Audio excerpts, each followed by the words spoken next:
पाहताय महाराष्ट्रातील सर्वात जलद news network Maharashtra police news 24। Khushboo ठाकरेसाठी अंतिम लढा। पेन तालुक्यातील तांबडी येथील खुशबू ठाकरे हिच्या मृत्यूचा अंतिम लढा आहे। वरवणे शाळेमध्ये शिकणारी खुशबू ठाकरे हिला कुष्ठरोगी ठरवून चुकीच्या पद्धतीने गोळ्या देऊन तिचा मृत्यू झाला। या मृत्यूला जबाबदार कोण? 1.5 वर्ष उलटून गेला तरी सुद्धा अधिकाऱ्यांवर कारवाई होत नव्हती। 30 जुलै 2026 रोजी प्रांताधिकारी कार्यालयासमोर एक मोठं आंदोलन होणार आहे। खुशबूच्या मारेकऱ्यांवर गुन्हा दाखल झाला नाही तर हे आंदोलन चिघळण्याच्या परिस्थितीमध्ये आहे।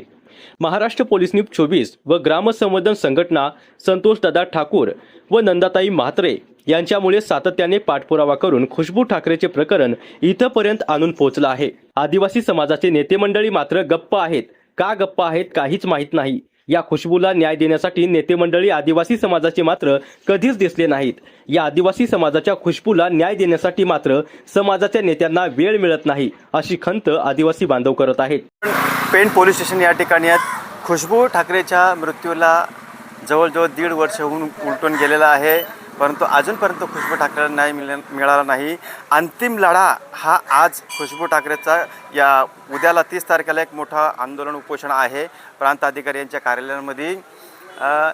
ही जी सगळी उलाढाल जी आहे खुशबू ठाकरेची, ही ग्राम संवर्धन संघटनाचे अध्यक्ष संतोषदादा ठाकूर, नंदाताई म्हात्रे आणि महाराष्ट्र पोलीस न्यूज 24चे रिपोर्टर म्हणजे स्वतः आम्ही हे प्रकरण जर काढलं नसतं तर हे प्रकरण एवढं उलगड आलं नसतं।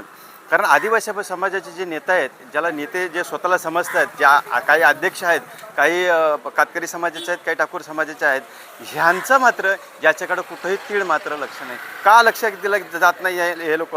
मग उद्या जर ह्यांच्या जर मुलींवर जर असा प्रकार जर घडला तर हे गप्प बसणार आहेत का? खुशबू ठाकरेच्या वडील नामदेव ठाकरे आणि ही जी मंडळी आहेत संतोषदादा ठाकूर आणि नंदाताई म्हात्रे यांच्याबरोबरनी आज हा लढा इथपर्यंत आणलेला आहे। आणि जर हा लढा इथपर्यंत आणला नसता तर कदाचित खुशबू ठाकरेला न्याय मिळाला नसता।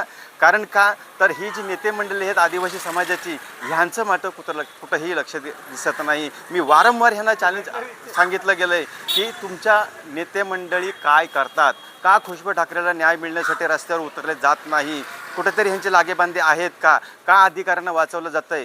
पोलीस प्रशासन यांच्यावर कारवाई का करत नाही? का गुन्हा दाखल होत नाही? का FIR होत नाही? आज आपण प्रत्यक्षामध्ये पोलीस स्टेशनमध्ये आहोत। साहेबांना सुद्धा विचारलं आहे यांच्यावर गुन्हा दाखल कधी होणार? साहेबांनी सांगितलं की गुन्हा दाखल आपण करतोय। जर गुन्हा दाखल झाला नाही तर उद्याचं आंदोलन जे आहे, उपोषण आहे, ते मोठं होणार आहे आणि ह्याचं सर्व जबाबदारी पोलीस स्टेशनने वरिष्ठ अधिकाऱ्यांवर असणार आहे। मी रायगड जिल्हा प्रतिनिधी महाराष्ट्र पोलीस न्यूजसाठी संजय गायकवाड। काय सांगाल खुशबू ठाकरे संदर्भात? आज तुम्ही पोलीस स्टेशनला आलात, गुन्हा दाखल झालाय का? अजून गुन्हा दाखल झालेला नाहीये, पण आता गुन्हा दाखल न करण्यासाठी एकही कारण शिल्लक राहिलेलं नाहीये। केमिकल अनालाइज रिपोर्ट पोलिसांना मिळालेला आहे, निग्लिजन्सी कमिटीचा अहवाल त्यांना मिळालेला आहे, राज्य समितीचा अहवाल मिळालेला आहे। त्यामुळे आता गुन्हा दाखल करण्याव्यतिरिक्त कोणताही पर्याय शिल्लक राहिलेला नाहीये। पण गुन्हा दाखल करते वेळी फक्त त्या प्राथमिक आरोग्य केंद्राच्या एमओनवरतीच दाखल केला पाहिजे हे एवढंसं पुरेसं नाहीये। तर हे कुष्ठरोग सुरक्षित महाराष्ट्र हे जे अभियानाचं सर्क्युलर काढणारे अधिकारी आहेत, जे वरचे अधिकारी आहेत, जे रायगड जिल्ह्यामध्ये किती स्पेशालिस्ट आहेत, तिथली आरोग्य व्यवस्थेमध्ये किती सक्षमता आहे, हे न बघता हे सर्क्युलर जे लादले जातात आणि अशा चुका घडतात आणि मृत्यू होतात, तर अशा अधिकाऱ्यांची पण चौकशी झाली पाहिजे। जे अर्धवट माहितीचे अधिकार म्हणजे माहितीमध्ये असे सर्क्युलर काढतात आणि मग असे हलगर्जीपणा होतात, मृत्यू होतात, घाईघाईने राबवले जातात, त्यांची जबाबदारी निश्चित झाली पाहिजे। आणि मला असं वाटतं ते सुद्धा दोषी आहेत आणि त्यांनाही याच्या FIR मध्ये आरोपी म्हणून घेतलं पाहिजे। तसं आम्ही निवेदन जे 6 मेला दिलेलं आहे त्या सगळ्यांकडची चौकशी झाली पाहिजे या निमित्ताने, जेणेकरून त्यांनाही या प्रकरणाची जाणीव झाली पाहिजे की त्यांचा ह्यामध्ये किती महत्त्वाचा रोल होता। खुशबू ठाकरेचा अंतिम लढा हा का आहे?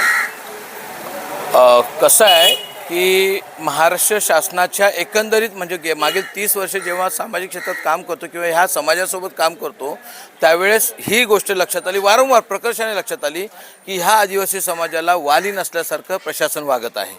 आणि तोच प्रकरण तशाच पद्धतीचा अनुभव आम्हाला खुशबू ठाकरे ह्या लहान 9 वर्षाच्या मुलीच्या बाबतीत म्हणजे दिसला आहे। ह्याचं उदाहरण असं आहे की आम्हाला जेव्हा खुशबू ठाकरेवर कुसुम योजनेअंतर्गत कुष्ठरोगमुक्त महाराष्ट्र या अभियानाअंतर्गत जेव्हा त्या मुलीवर चुकीचे उपचार झाले, ते उपचार झाल्यानंतर तिचा मृत्यू झाला आणि तिच्या मृत्यूला कुठलाच अधिकारी जबाबदारी घेत नाही, हे कसं शक्य आहे? मग तो ITDP असेल किंवा मग आरोग्य यंत्रणा असेल किंवा कुसुमचे किंवा इथले DHO, हे सगळे त्याला जबाबदार आहेत.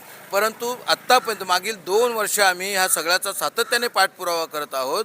2 वेळा अधिवेशनामध्ये हा प्रश्न मांडला गेला, तरीही पोलीस यंत्रणासुद्धा असा गुन्हा दाखल करण्यासाठी नाही, तुम्ही करा, आम्ही करतो, खुशबूच्या वडिलांना सांगा. जर खुशबूच्या वडिलांना गुन्हा दाखल करण्यासाठी जर सांगायचं आहे तर त्यांनी आम्ही पहिला ज्या दिवशी मोर्चा फेब्रुवारी महिन्यामध्ये काढला होता, त्यावेळेस आमचा जवळजवळ शेकडो लोकांच्या ह्या होत्या, सह्या होत्या. आणि त्या सह्यांमध्ये आम्ही सांगितलं होतं की खुशबूच्या मृत्यूला जबाबदार असलेल्या अधिकाऱ्यांवर आणि आरोग्य कर्मचाऱ्यांवर गुन्हे दाखल करा. परंतु तसं झालं नाही. अखेर शेवटी आम्ही वारंवार सातत्याने 2 वर्ष पाठपुरावा केल्यानंतर तरीही आता जेव्हा निग्लिजन्सी कमिटीचा रिपोर्ट आला, तो चौकशी समितीचा जो रिपोर्ट आला त्याच्यामध्ये त्यांनी सांगितलेलं की होय, निग्लिजन्सी झालेली आहे. मग निग्लिजन्सी झालेली असतानासुद्धा पुन्हा DHO आम्हाला पत्रव्यवहार कसा करतात की तुम्ही गुन्हा दाखल करा. त्यामुळे ही कुठेतरी पळवाट काढायचा प्रयत्न करत आहेत आणि ती पळवाट आम्हाला द्यायची नाही आहे. म्हणून आम्ही उद्या 30 जुलै रोजी पेण प्रांत कार्यालयासमोर आमरण उपोषणाचा निर्णय घेतलेला आहे आणि याच्यापुढे जोपर्यंत FIR होत नाही तोपर्यंत हे आमरण उपोषण मागे घेणार नाही, असा आमचा निर्णय ठरलेला आहे. महाराष्ट्र पोलीस न्यूज 24 साठी रायगड जिल्हा उपसंपादक संजय गायकवाड.